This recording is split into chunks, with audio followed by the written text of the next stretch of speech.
Hello and welcome back to another episode of Combustion RC. We're going to be continuing on our S14-4 build.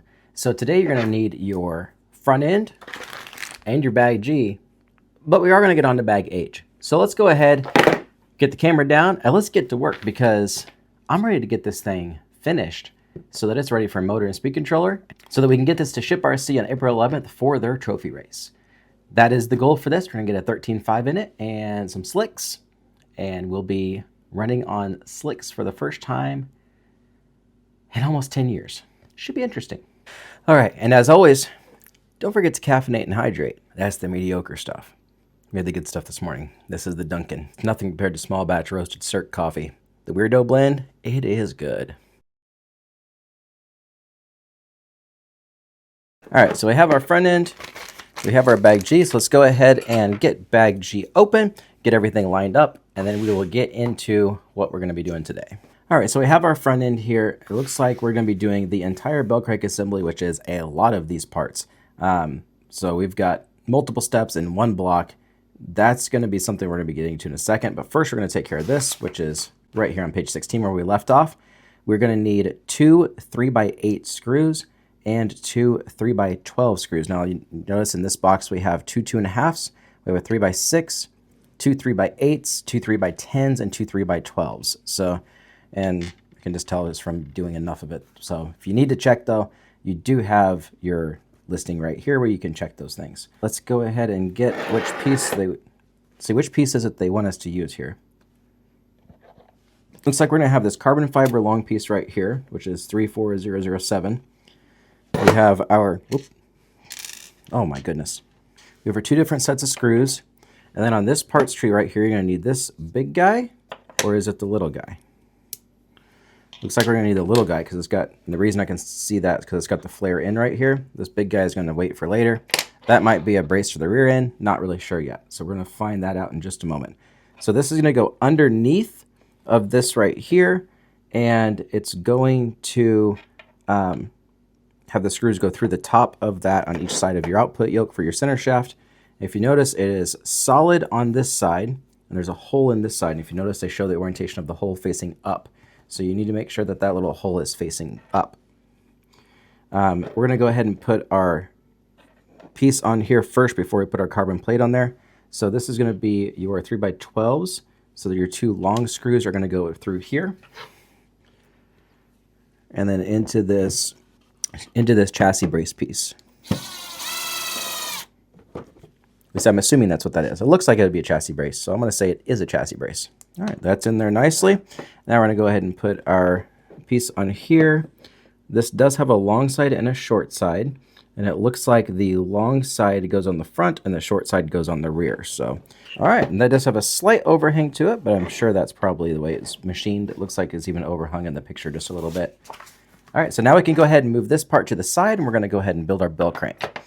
The bell crank on this is a very unique design that I've not seen before, so let's learn this together.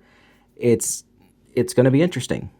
That's just all it's going to be, because it's all on one big page, and usually this is, 3 different blocks in its own, so we're just going to have to work our way through this. We're going to need our 2.5x8s, which are our little bitty dudes here, and these are 1.5, so you're going to need your 1.5 and a 2 driver. We also have our 3mm lock nuts, so we're going to need our 5.5 box wrench or nut driver as well. Our actual bell crank pieces here, which we're going to have to shave these off, it looks like, because these have things that are wanting to stick to them. So we'll go ahead and take care of that. All right, so we got those shaved off and clean now. So we've got our little guys. We've got our actual bell crank. You're going to need this carbon fiber piece that looks like a boomerang. And you're going to need this carbon fiber piece here that looks like it's got a little head with ears. You are going to need the 2 flanged ball bearings, all 4 of these bearings, basically all of this stuff that's in here right now. So let's go ahead and put, let's see, on this here, it's going to face this way. Let's go on this one. And this is using our 2.5x8s into here. So that's these little dudes here. So we're going to use our 1.5 to put these in. Oops. As I'm throwing the bell crank on the top side. Very interesting bell crank design. 4008. Well, what is that? So 24008, I'm not sure what that is. It's showing a flat piece from 24008 to be put on here. I wonder if that's something that's in bag H or if it's in a bag I've already had. Oh, you know what? There's that whole pile of parts that was in the one bag. Remember I had those scraper things that I said look like the old school wheel scrapers? So let me see if I can find that here, because I put that up. All right, so I found my little parts tray here that had all those parts from the first couple of bags.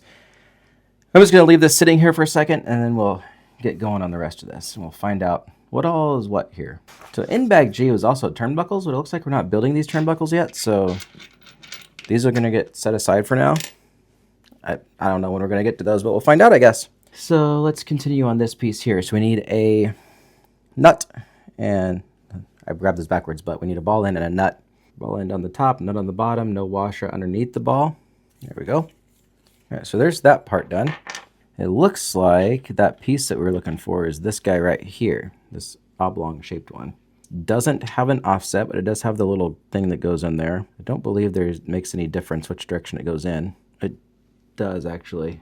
It looks like they're showing with the nub on the back and the screw going through the front. We're gonna go for that. And that is a 106010, which is a 3x6. So it's our 1 3x6. So that's this guy here. And we're just going to use a little zipper. Let's see, this is going to go like this. And our bearings that are 5x8 by 2.5 are going to go in these two guys. All right. All right, and then we have, what washers do we have here? We have 101007 is 3x8 by 0.5. That's these guys. And these are for attaching this. And these little dudes here, 015. It only shows one of those. Why do you only put one on one side? Right, that's the bearing.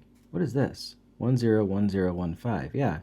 So this only goes on one side? That seems weird.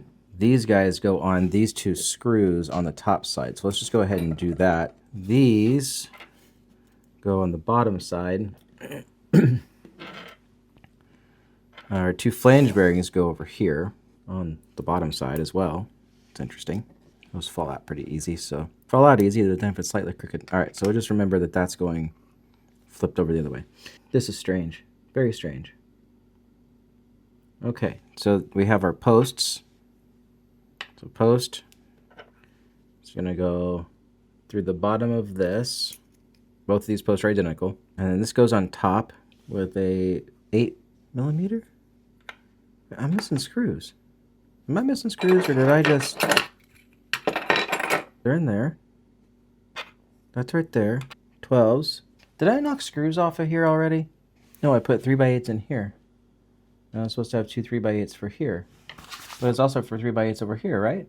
Yeah, and this is for bag G. And there's only 2 in there, and I need 4. All right, well, that's why we save everything. All right, so for all I know, I put those somewhere else and didn't even realize it. I'm not 100% positive, but I had these two 3x8s, so we're okay. This is metal, so I'm going to use thread lock on this. So the way we're going to do this is going to be a little bit different than putting thread lock on some of the other ones, because I want it to be through the carbon fiber before it sees the thread lock. Okay, so through the carbon fiber, and then this goes with the ball facing backward, right? Yes. Oh, what a stop that was. I don't think I could do that again if I tried. Yeah, you want to use thread lock anyway, otherwise it binds it up. It's not supposed to bind up though, if that's on correctly, but look at that. No shim. Look at it. Free as could be. So why are we even calling for it? Okay, so this one shim that they show in here, you don't need. Like, it literally binds up your steering. I don't even know why would you even put it in the manual? That's confusing. All right, so anywho, here we are with our bell crank finally. All right, so now we're gonna make this all faces the pointy side, and then it's gonna face us like so. So you're gonna have it face yourself, and then you're gonna need 17 hands to do this next part, it looks like. So you need to have a washer sitting on here on both sides, perfectly on that, aligned on that hole, and then we need to have a screw through the top here and a screw through the top here. Make sure your bearings stay in place. And I need to line that up with the arrow pointing the same direction as the point of the carbon fiber. And then line it through. That one went through just fine. This one must have a burr inside there it's catching on. There it goes. All right, and now I do that. We're going to push that down because I did not realize that these are actually notched on the bottom. See there? They're actually notched for the hex of the nut. I tried to put that in upside down. I swear, sometimes I just seem like I'm amateur hour. All right, you can also bind these by tightening them too far. So good thing is these are nylock nuts. So you can choose to not have them all the way tight and not hurt anything. And what's funny is these don't even bind when they're too tight on the bottom. They bind when they're too tight on the top side. This shows us ball stud goes out the bottom, nut goes on top, which will lock in this channel. And then the ball stud goes at the bottom. It looks like it's showing it in the back hole or the middle hole. I can't quite tell. All right, so they want it on the furthest back. I want to do the middle just because I want to be able to adjust forward or backward if need be. And I can't adjust forward or backward if I'm in the back. I can only go forward. This is the hardest part with these channeled setups like this, is getting that nut set into the channel. Because it's so small, and if you're like me and your hands are calloused over pretty heavily, there's like no feeling in the sides of your fingers to really grab anything. It's just dead skin. And then you're like, I can't hang on to it to get it in there. It just keeps rounding over. All right, oh, those are in place. So there's our bell crank. I mean, it's high quality. That's bag G is done now. We had two 1mm ball stud washers that we didn't use, so that's interesting. All right, so now we're gonna put this to the side. We have a lot of stuff we're putting to the side. I don't know why we're not mounting anything yet. Bag H, we finally get our chassis, because bag H is actually where the chassis comes from, and it's where the rest of the stuff is at. So go ahead, pause the video, open up bag H, get it lined out, and we'll see how much we can finally get going, and if all these parts we have set it to the side here can finally get onto the chassis. I hope so. Let's start making this look like a buggy and not just a pile of parts. We are 25 steps into this after all. All right, so now I'm ready to move on to bag H. As you can see, we have a lot of hardware in this one. You're going to need these two washers, two 3x8 screws, 106001, and these are the ones that are going to get this little washer. Each one of these screws is going to be with one of these carbon guys. And then we're also going to need 108021, so two 3x18 countersunks with the countersunk washer. So that's going to be our two longest ones of these with our countersunk washers. So countersunk washer is the one that's got the divot in the middle, and it slides into that to make it a flat surface, like so. And each one of these is going to get that. I'm really curious what these are for. Are these our battery blocks? That'd be cool. Haven't really actually looked at this kit too closely to see kind of what we're doing. Probably should have. Should I put the picture up here? Let's do that. Let's put the picture up there. My logo's on my shirt. I don't need it on the screen too. So there's what we're looking at. And as you can tell, right over here. Yeah, so right here you can see this. These are actually the battery straps. So that's cool. I'm not sure how you're supposed to adjust them, but that is really cool. We'll find that out when we get there. I bet they're just swing on the screw. And goofy little footer dudes, is that what we need? Can't quite tell by the picture, but I think these goofy little footer dudes go on each side too. 224008. Well, what the? Is this you? Are you 224008?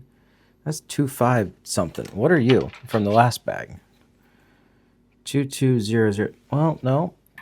Oh, 224008 was in one of our first bags. That was in the bag that had the wing mounts and everything. So yeah, we need the Thor hammer. That's gonna go with one of these. The long and the short little tubular structure things. Another short tubular structure thing to go with the Thor hammer. I think we have everything there that we need. Now we need, so this side is the right side. So Thor hammer goes to the front and tubey guy goes to the back. 8003, so we need two 3x10s, countersunks. And those are both going to go on this side with these holes. And then we need 006, we need four of those. And those are the 8s. And one goes there. And the other two go on this side with this guy, like that. And we need our chassis. So we don't put anything through this hole. We just go through this one, and this one. I'm gonna put this one on first just because we're gonna be going into things over here. And, oh, I see, the peg on this goes over here like that, and then, okay. All right, so let's put these aside. over here for now. Let's work on this side since it has the most chaos here. Let's get our zippy, our ugga dugga. And then with the Thor hammer, remember I said it goes peg in this hole and then screw through the other one, which is back one. This is keyed, so it drops down in here like so. And then our back screw goes into this. So there's that side. Let's go ahead and put this other side on. That way we can have our side channels done. Now I can work on this goofiness. So the little footer is going to go in here. So one of these goes this way, with the footer in the side, facing this direction. So we're going to go with that hole there, it looks like. I'll figure out the front from there. And this is the one that's going to be held on by the little guy with the washer. And this is keyed as well. Strange. That has a very long screw that goes all the way through both pieces. Oh, it's so that you can take it off and run the ultra low profile batteries. I see. And does that slip through there? Nope, it screws through. Okay, so you got to really hold that in place.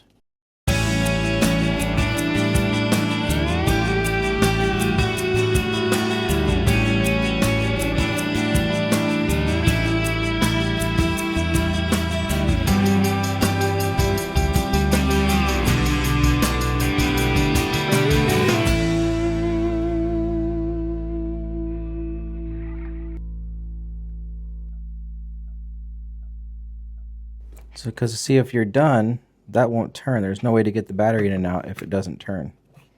You can't, you literally can't just jam it in there because this one will be here. And you won't be able to get it out unless you're unscrewing. And if you have a LiPo fire, you don't want to have to unscrew. See, I think of worst case scenarios. I'm going to modify this. We are going to put these two extra plastic spacers we have underneath of this so that we can swivel it. And we're going to snip these little ears off of here. I'll show you what I mean.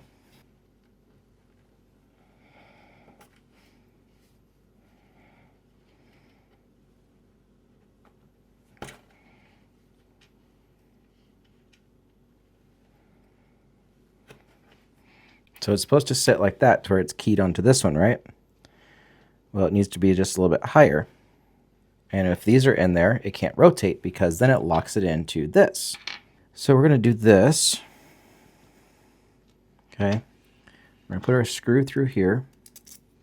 And put this washer on the back side. And we're going to screw this in. All right, so then we're going to slide this back in here. Put that on top of here. That should be able to swing that way now. Now watch this. Look, drop the battery in, lock it in place. Look at that. Sweet. I mean, to me, that makes more sense. So we're done with step 25, so now we can go on to step 26. Step 26 is our trays here. And according to the picture, we've got the one that goes over here. It's going to be our receiver tray. Is going to be our ESC tray. So we're going to go ahead and drop these all in on the bottom of these. This one is for your ESC. And the reason you can tell that they're different is because they have different hole mounts. And also this one has the little knob right here where if you're running a radio antenna, you can have an antenna on there. These are held in with 3x8s. So go ahead and move our big screws over, especially since I almost had an oopsie with that. 3x8 countersunks are going to be these guys. And you're going to need 5 of them. Receiver tray first. And the reason there's rubber O-rings in the bottom is it's shock reduction. So if you do land flat-bottomed, it's going to take away a lot of the impact from the electronics themselves so that your servo tape gel doesn't have to do all the work. The real trick is lining these up. Same with, I mean, we had this on the Techno 8 scale, right? The trick is lining them up without losing those O-rings. So at least that's in there now, so we don't have to worry about it falling. There we go. Simple as that. This side almost needs to be a washer underneath of there, but it doesn't say to put one there. Is one of these offset? No, they're all even. Well, to avoid that space that's in there, I go into our parts bag. We've got all these spacers for our, our track adjustment. I'm just going to look and see. That one is exactly the same height. So we're going to use that one. It's about a 2.5 millimeter. And that puts us to where we're even on here. That way this, line it up, hold it tight. I'm going to put that one in first since that's the hardest one. Now there's those. Now see it, putting that in there, as you can see, gives it that nice even finish there. So I don't know if you can see in that straight camera. But instead of having that gap where you can see it's raised up right here, it now is actually sitting on the chassis. So that's just the little things that my OCD is like, why isn't that done? So I can say that this one seems to not have had the care put into it that the two-wheel drive had, but it's still like really good quality. There's just a couple little things that they've kind of like having the ability to, remove your battery without, during lipo fire situation, for instance. So that's kind of a nice thing to be able to do. So you are going to want thread lock for this next part because you're going to be screwing into aluminum. This is your front one, which goes towards the kick up. The machined side is the outside, and the non-machined side is the inside. Same with this. The machined side goes to the outside, and the non-machined goes to the inside, I do believe. Looks like here. Yep. And so those will look like this. You can see that. That's what it'll look like. So that's what we're going to do next. First things first is getting our screws, which are, so we need our 2 3x6s for our top plate. These are going to go on this, as well as we are going to need, how many tins? 4 3x10s, 3x10 button heads, 4 of those, 4 3x8 countersunks, 2 mil hand wrench, no good diggas, going into aluminum. And these are going to go in the front holes of the two. So you got 2 sets of center diff holes. So you're on the front set. Don't snug it, just like barely tighten it so you can still kind of give it a wiggle wobble if you need to line up both sides. Because you don't want to cross thread the aluminum, so you want to keep it to where you can kind of move it if you need to. There we go. Make sure that the longer side faces up, and then the more CNC side faces the back, the side that has CNC on the standoff part as well. And this time we're going to go into the front holes of this again. And same deal, bring it down, but don't tighten it, just barely snug it in line with that hole, just so you can wiggle it if you need to. Next thing you're going to need is, it's only showing one of these, but I'm assuming you need 2 because it's the bearing channel for both sides. And they give you 2 of them. Remember, these are from the bag that had their wing mounts in it. Line side that goes all the way around. There's a short line right here. That's the front. And the big long side is the rear. And those just slide down in here like so. At least it says they just slide down in there like so. I'm going to say they don't. Maybe if you bring it down here and curl it in. Is that what you got to do? Yep, that's what you got to do. Bring it down and curl it in. All right, so the gear is going to go to the back side because that's where your motor is going to sit. You're going to shove it straight down in there. And yeah, you don't need one on this side. It is same looseness on both sides, so that's nifty. All right, so you don't need the ones that look like 2 towers bridge. You need the ones that look like a Chevy bow tie. See? Chevy bow tie. And those should drop down in there, supposedly. Yes, they do. These do not have a front and back. They are the same on both sides. So it doesn't matter which side, how it goes in. You just have to guide it down in there. Kind of goofy. I would say when you're pulling this apart the next time, I would just leave these 2 short middle screws in those. And I'm guessing it's probably easy to get in and out that way. There's only one way to find out.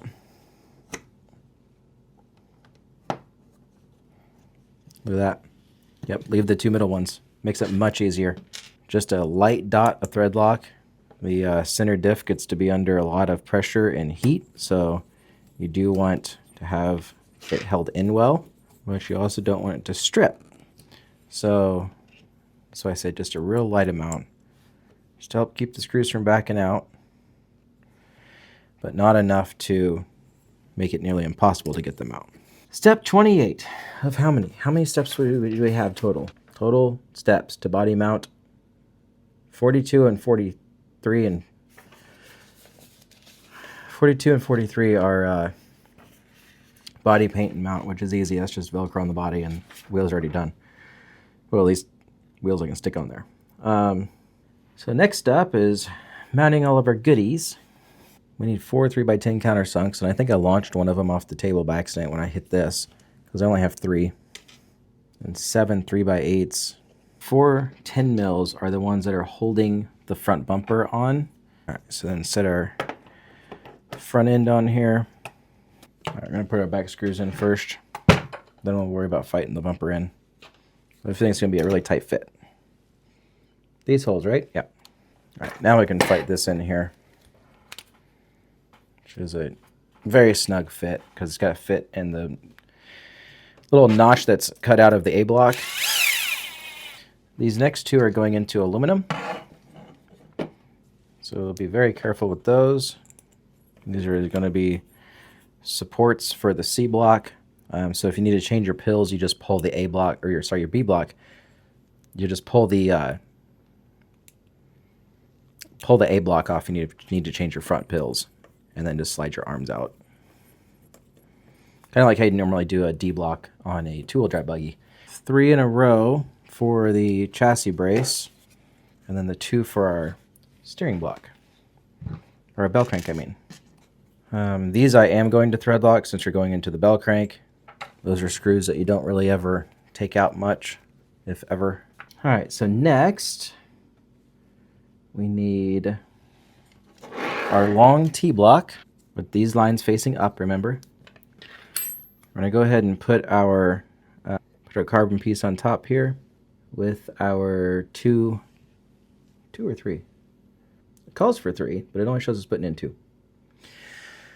So let's just pretend like we're pulling all 3. And if we have one left over, we'll know that it's just because there's an empty hole in the middle and they want it to have a tiny bit of flex right there. All right, first off, we're going to put the 2 3x8s in here that they want. Like I said, it shows us getting 3. We'll find out if that's for that middle one here in just a minute. Go ahead and put this guy on, and then we'll move on to getting our rear end on. Now these holes lined up. Did I miss the first hole? Oh, there's 2 holes in the front. You need to be in the back one of the 2 holes. Just so you know, there's 2 holes in the front. Make sure you get it in the correct one. Okay, well, I'm going to show you how to install a drive shaft. We're going to do both the drive shafts at the same time. Instead of trying to fight them while we're getting the rear end done, I'll show you how we're going to do those. All right, so you're going to do your long button heads on the front first. All right, so something you are going to have to do at the track a lot is mess with the center diff, because this is your spur gear. So if you blow out your spur gear, you have to pull this out. And so this is kind of just good maintenance to show you. You're going to pull out these 4 outside screws. And yes, I know I'm using that, and I said don't use that on aluminum, but it's because I'm pulling them out, not putting them in. And then you're just going to pull this guy out. Doing so, you can then pull your diff out. You're going to slide your dog bone in the front.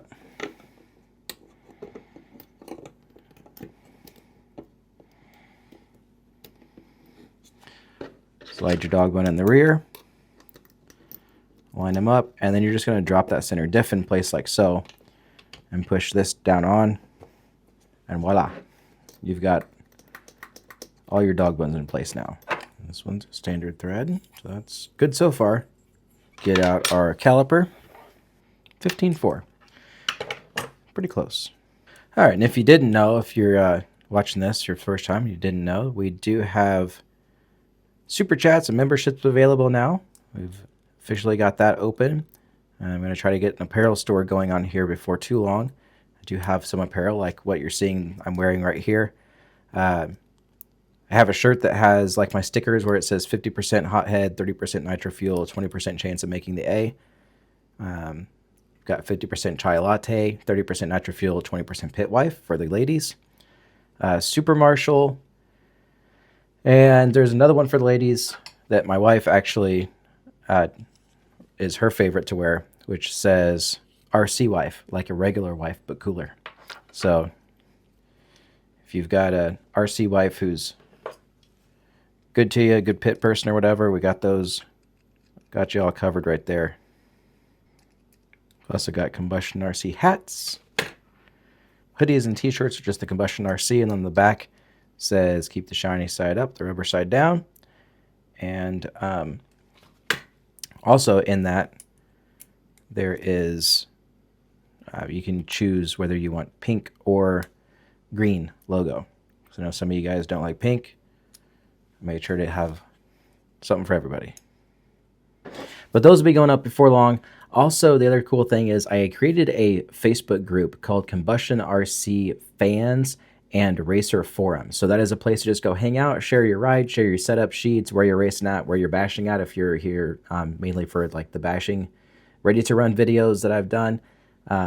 Try to make sure that we are including everybody, because even though my main focus is racing and that's like my happy place, I still want this to be something for everyone to be able to be involved. And so I just want this to be a good community where you can just hang out. So I am very strict on moderating the channel. There will be no foul language. It'll be a family-friendly place for your 5-year-old to hop on and see some rides without any coarse language or off-color jokes. So I just want to make sure that that's out there, because it seems like the RC community can get a little, let's face it, we're all a bunch of dirt track guys. It can get a little rough. And so, you know, we don't really want the kids around that too much. And so at least our kids. And so, I mean, they're going to hear it when they get older, but for now, you know, try to keep their innocence. So I'd like to be able to help others do the same for their kids who want their kids to get into the RC community, but don't necessarily want them to be involved with some of the things that are on some of the channels. So I'm involved in some of the forums and groups that have that kind of stuff. And I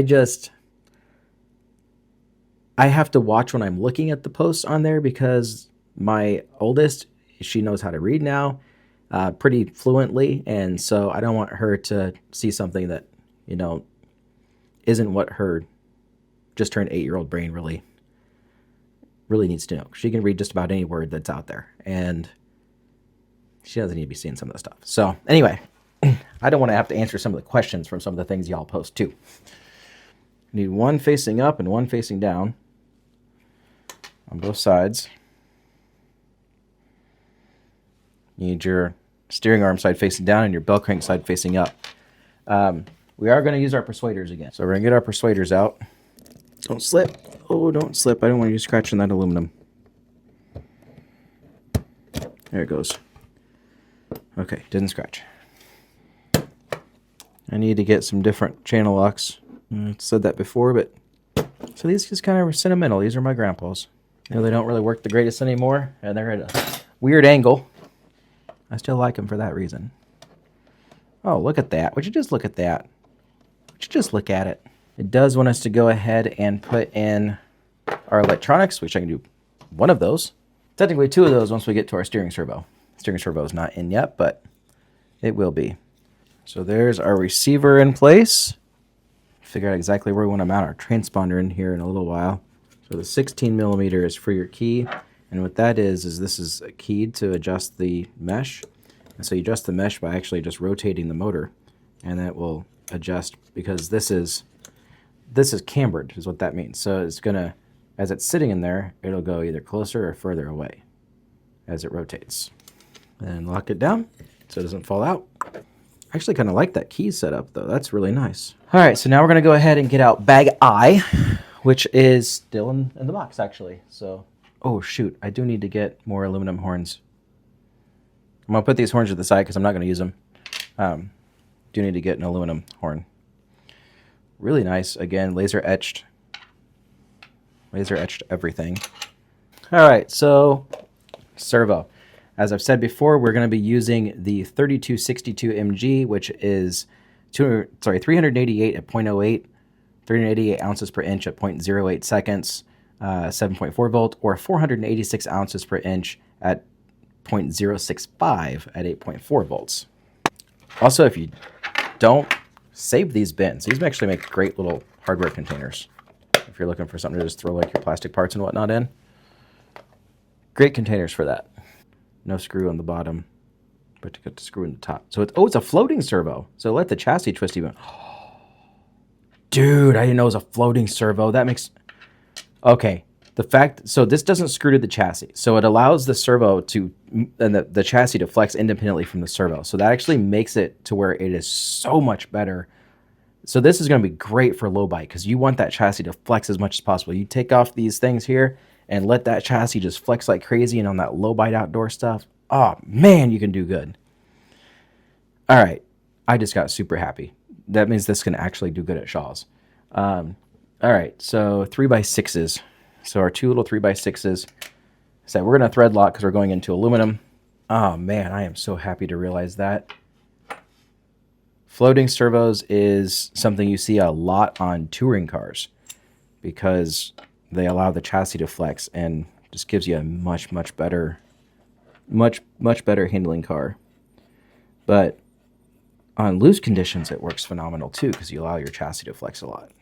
I'm not even going to bother putting a plastic horn on this because, so one of these is going to go in here.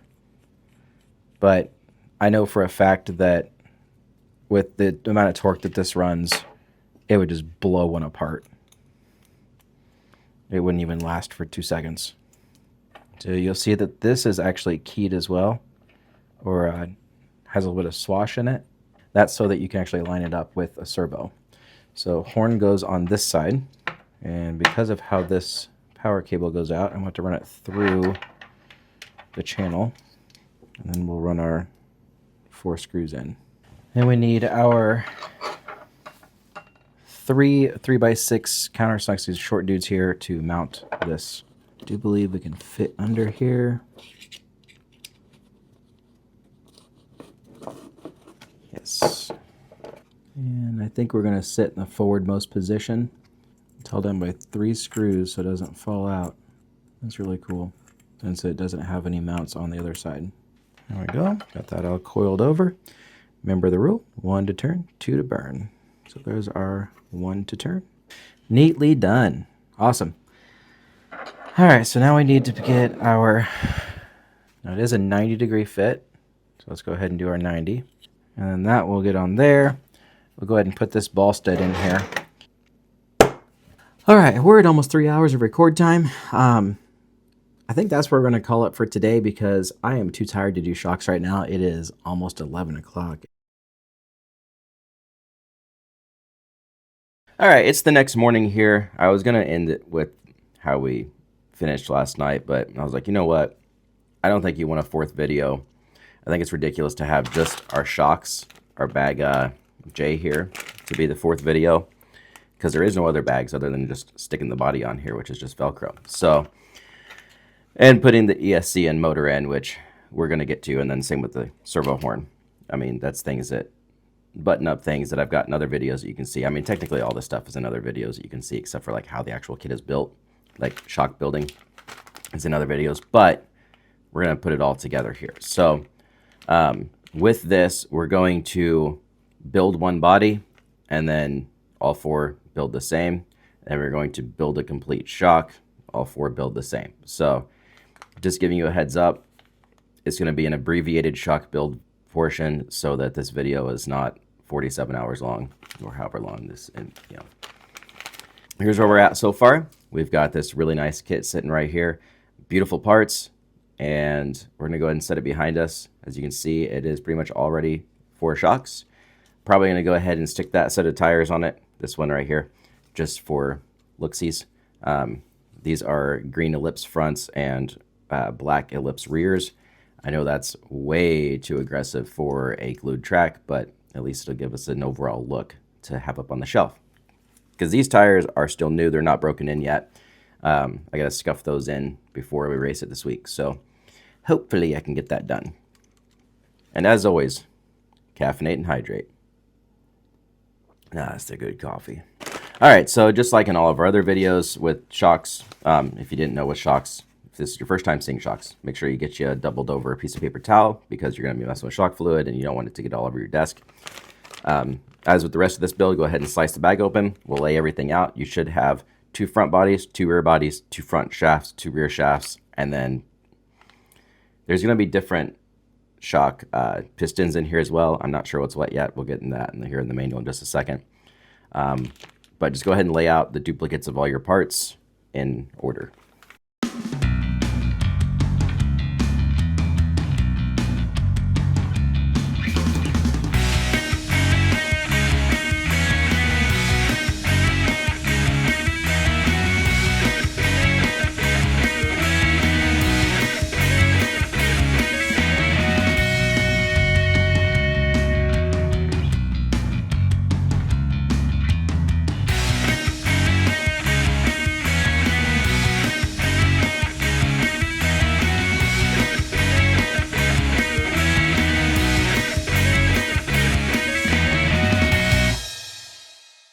All right, so I got everything laid out.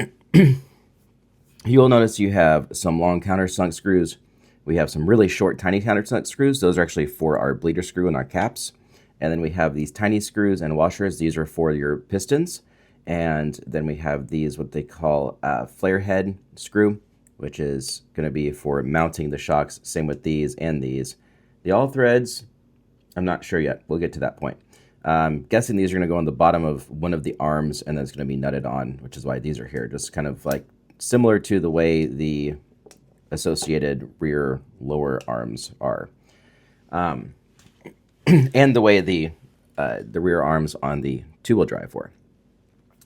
So on these items here, things you're going to need to know is there is 1.7 and 1.6 millimeter pistons. Over here, you got two different part numbers, and they both say shock piston 1.5 by 2 hole. Obviously, that's wrong because you don't even have a 1.5, and you've got two different sizes, and there's two different part numbers that both say the same size. So your 1.7s go in the rear, and your 1.6s go in the front. Now, these are beveled pistons, so see how that has a bevel to it? It's actually kind of like this shape.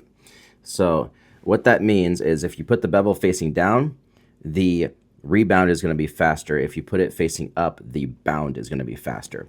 So I typically put the bevel facing down because I want my rebound to be faster. That's what I'm doing there. The thicker of the O-rings, so if you notice there's the little O-ring, that's for the bottom cap. Then you have this big thick O-ring. That's actually for your thumb screw. And then the thinner of the large O-rings. So if you notice, these are the same inner diameter. This is 1.5 millimeters though. This is like 1 or 0.5 even. This one goes for the cap, and then the thick one goes inside your thumb screw. Other than that, the other things you need to note are these here are going to be your lower part of your shock. So it's the thing that looks kind of like a top hat. It's like a flare. And then you're going to have your O-ring, the flat spacer, another O-ring, and then the other top hat looking piece, but flipped upside down to where the flared out middle section faces the bottom, because that's going to come out the bottom of this right here. So we're going to go ahead and bring this over, and we're going to get our O-ring grease. We're going to go ahead and put a little ball of O-ring grease right on our paper towel. I usually just go ahead and throw all of these into a pile.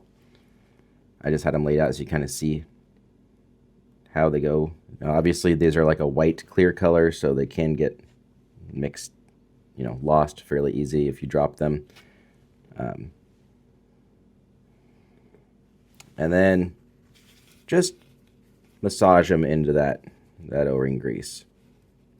You want them to be pretty heavily coated, and then you can just smear them off just a little bit here off to the way, just so they're not extra, thick coated.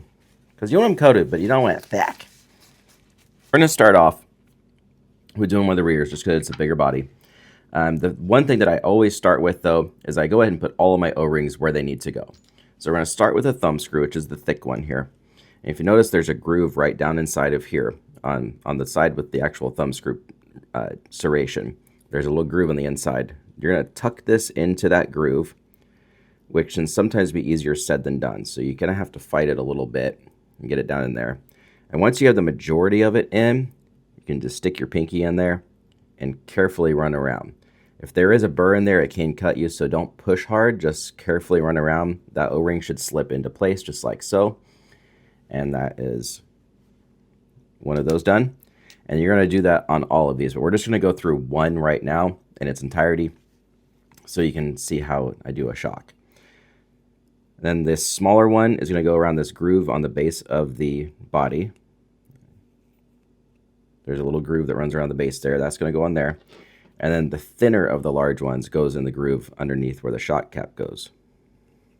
Make sure you put that on, because I'm looking at the instructions here and it doesn't even show you putting that in. And I don't think there's a channeled groove. There is not a channeled groove in the top of this. It's actually on the bottom. So this does go in the bottom. See, there's a channel that sits in on the bottom of the cap there. All right, so that's how that's going to go. So there's all the O-rings ready for that. And then we'll come back. Actually, let's go ahead and get the bottom done. I don't know what I'm doing. All right.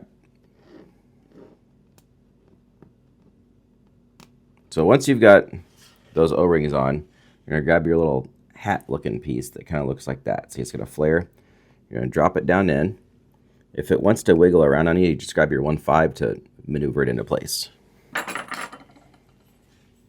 And you just stick that in the middle of it to help it slide down in there, and then run it around the edge of it just to make sure it's pushed down in there. Then you're going to grab one of your greased O-rings. Okay, slide it down in there. And then grab the one that is flat all the way around. It's going to go in the middle. And then another O-ring. And then your next flare one. And it's going to go with the flare facing up, just like that. Okay? And snug it down in there. Get the grease off your fingers. And grab your bottom cap.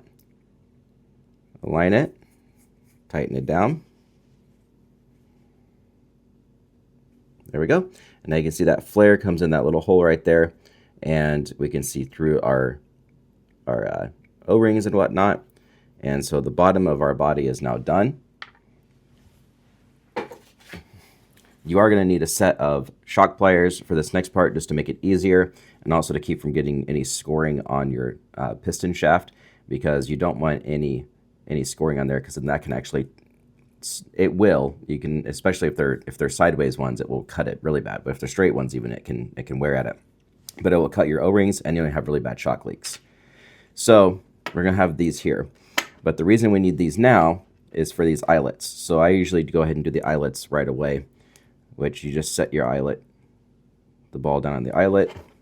And then this middle portion right here, this little nub sets inside the ball and pushes against it, just like so, and squeeze.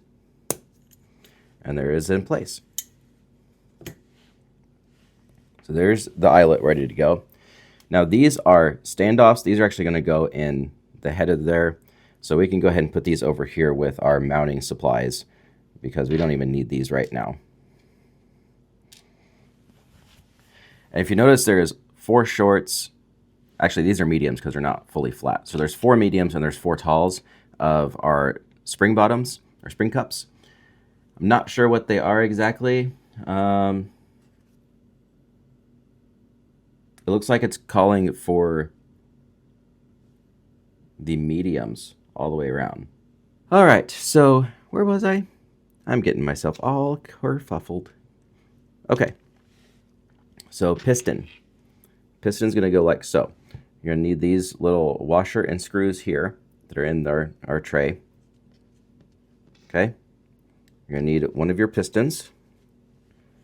You're going to put the washer underneath the piston. I said we're going to make the bevel facing down. Okay, and then we need our little screw.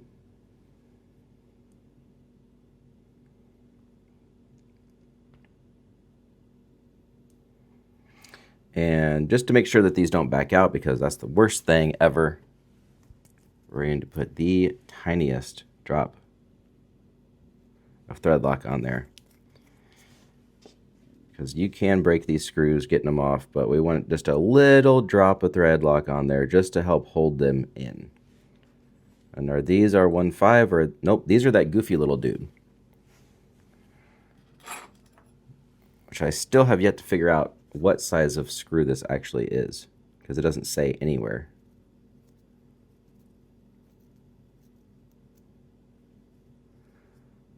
And since we can't really over tighten that, make sure we put a little thread lock in there just to help hold it. Does it say what size that is at the beginning back here? Tools that are needed. It's an 050. It is. It's a 0.05 inch. So we do need an 050.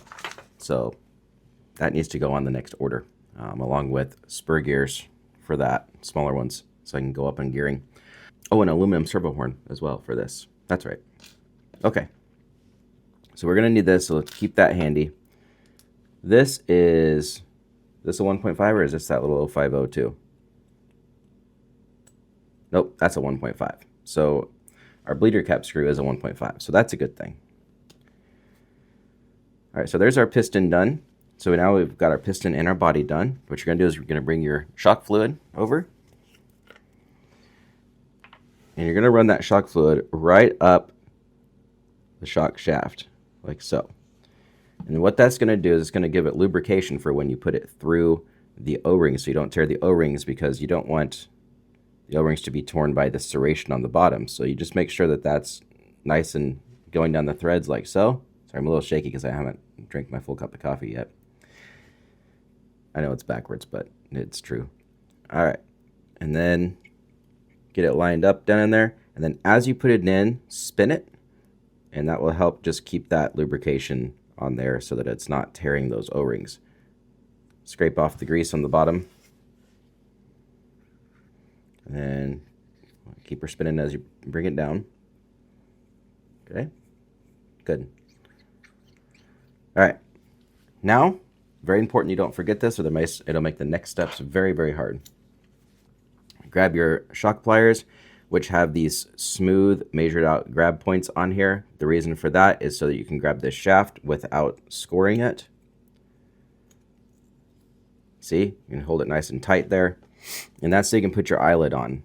Because if you grab that with regular pliers, you're going to end up scoring the shaft, which will tear the O-rings, and then it'll cause you more problems, headache, and money down the road. Because then you'll have to replace all of your shock shafts and your O-rings because your shocks are leaking. All right, and the stroke on the rear shock.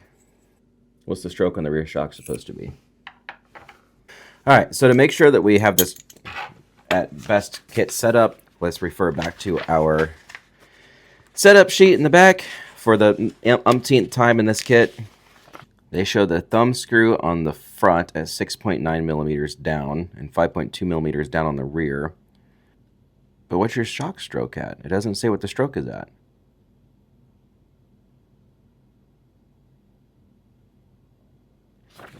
I have no idea. All right, so the threads just disappeared on here. So let's see what this is setting at for shock stroke. 30.2. 30.1, 30.2. So we're just going to say we're going to do a 30 millimeter shock stroke in the rear, and whatever the front is, we're going to try to be close to it. Okay? So there's one body done. And then you can just put your oil in there. I should say there's one shock done for the most part. Push your piston up. This will help get the fluid underneath where the air is at, underneath of the piston. You shouldn't have as much as, like, if you watch the build on the two-wheel drive, I knew it was going to be an oval car, so we put those 6 mil of limiters in there. There's a lot of air underneath.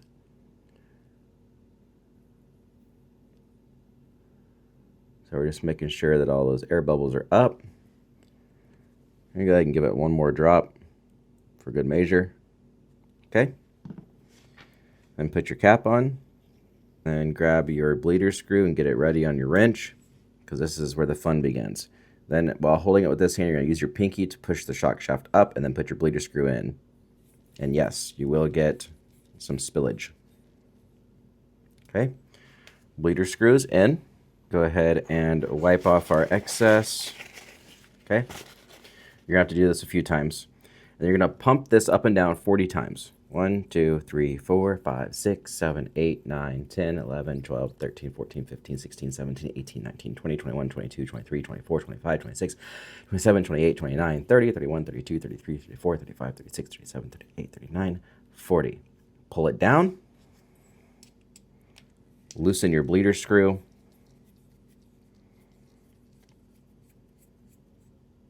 Push the shaft up. Tighten it back down. Wipe off your excess again. It's better to have excess than not any coming out. So there's none coming out, you're going to have too much air in your shocks. Our spring. Whoops, not yet. First we need this. This is when it's okay that you had some on there because you're going to actually put a drop on there anyway. And that's just going to help this thumb screw move up and down without binding, because that O-ring will actually get friction on it and heat up and swell, and then you won't be able to get it to spin. And these also have 2 white paint markings on them, so you can count your threads as well, just like the dual drive had. So you're going to have to give it a little bit of a push to get past that O-ring over the first thread, and start threading slowly. Just make sure you're not cross-threading, because these are very, very easy to cross-thread because it's such a fine amount of threading. Now, what did I say on the rears? It was 5.2 millimeters was the gap we were doing on there. So these are, I think, 2-stripe rear springs. Where's our paint marking? There it is, yeah. 2-stripe rear spring and a 3-stripe front spring. So whatever that is exactly. Couldn't tell you. I'm going to put that on there. Okay. And then what do I do with my spring cup? Oh yeah, they're over here. And there's that. And there. You're going to slide that over that little nub. Snaps in place. And now you have one shock complete. All right, but there's one rear shock done. Now I can move on to the rest. So you can go ahead and pause the video, complete the rest of your shocks. They're all going to be built the same as long as you have them laid out just like this. You're fine. Just remember your 1.6s are for your front, your 1.7s are for the rear, and that your gap on your collar is going to be 6.9 millimeters on the front and 5.2 on the rear. Don't forget to bleed your shocks, and you'll be all set. So go ahead and pause, and when we come back, these are going to be all set and done. All right, so now that's all done. It's been about another 20 minutes here. 8 minutes of that I actually spent trying to look for one of the eyelets because I accidentally dropped my wrench and it knocked it off into no man's land in the carpet. So now we're going to be getting on to the next page. We've got our shocks totally done. And so now we're going to start actually mounting them on the car with the rest of bag J here. So we're going to need a countersunk and a washer and a standoff. It looks like we're going to middle hole, so we can adjust from there. I think I'm going to do inside middle hole, just so they're laid down a little bit more. And you're going to do that again on the other side. So you can do middle, you can do it. I'm going to do inside middle just so I can lay them down just a tick more than what kit setting is. On the rear, you're going to do the same thing. Countersunk, a washer. This time you're going to face the inside of the car though with your standoff. 1, 2, 3. So there's 6 holes in the rear, so we're going to do a hole 4 in. Use 2 of these flare head screws here. And then our 2 long screws for the lower, right? And this is going to be our front shocks. Make sure your bleeder screw faces the outside, so if you need to snug them down, you can. Okay. I always find it easier just to align the front shocks, or the lowers first, and then the uppers. Let me get my car stand. All right, this will just make things a little bit easier. Set that on there. Do the same on the other side, and then we'll hand tighten our top screws in. Do the same on the rear. On the rear, I'm going to definitely start with the lowers, and these are going to be the deal where you have the all thread, and then the nut goes on the end. And see, this is where I probably should have opened this bag and put these on before I put the arms in, because it would have been just much, much easier. And then you need a 5.5 to put the nut on. All right, now don't put it up yet, because you're going to need that arm to be able to drop. And as you can see, with the sway bar, if you lift one arm, you're going to make both move. And I'm a right-handed person, so I'm just going to do the old upside down flipperoonie. This would have been much easier to do with the arms off before we put the arms on. I said that in the two-wheel drive. Should have known. Jordan, look at the shocks on the 8 scale to make sure they're not the same. They're held on by a 4 mil all thread and then a 7 mil nut or something crazy. Then make sure you do it before the arms go on. I just realized that the down-facing camera can't even see what I'm doing at the moment. I'll fix that. Hey, at least it's straight on camera and the pip can see me. So just look in the corner. Now we can go ahead and get these on our standoffs. So we don't even need these in here. These would normally go in like to, yeah, add space, but looks like we're not using those. Maybe for like if you're using like, I don't know who makes titanium ones for this, like Clinic or something. I think these might actually be. If they're not, they should be. They look like they are.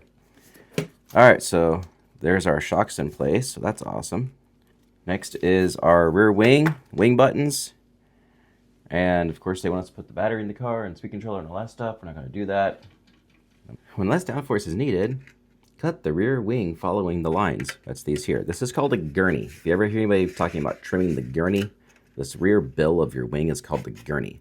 And so full downforce is up high, less downforce is down low. So we've got 3 different wings. We'll probably cut them to all 3 levels because there is a low, medium, and high level. Then we can have them all. For now, it's going to be just like this. So we need our wing buttons. We need our baggie of hardware that I put up last night to get our countersunks out.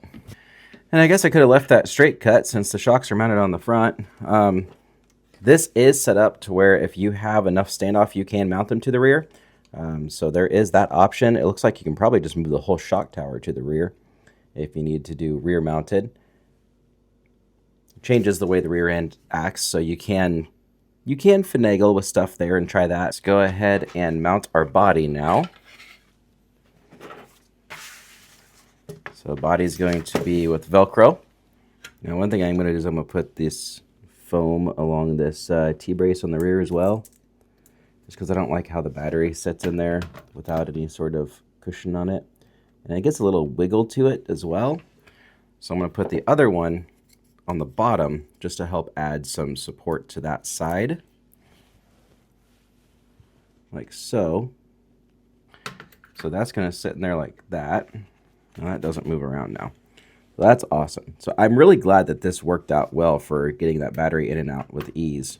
And then you just push over and over, and pop it right out. Much better than the design they had in the manual to make this a solid brace, and then you have to try to like jam and snap it in. Like this battery, unless it's an ultra low center gravity, I don't think you're even going to get to fit. Because this one, I mean, you'd have to really be wedging. And I don't like doing that kind of stuff. Oh yeah, cutting it in half long ways is the perfect width for the chassis. And that goes on there, like so.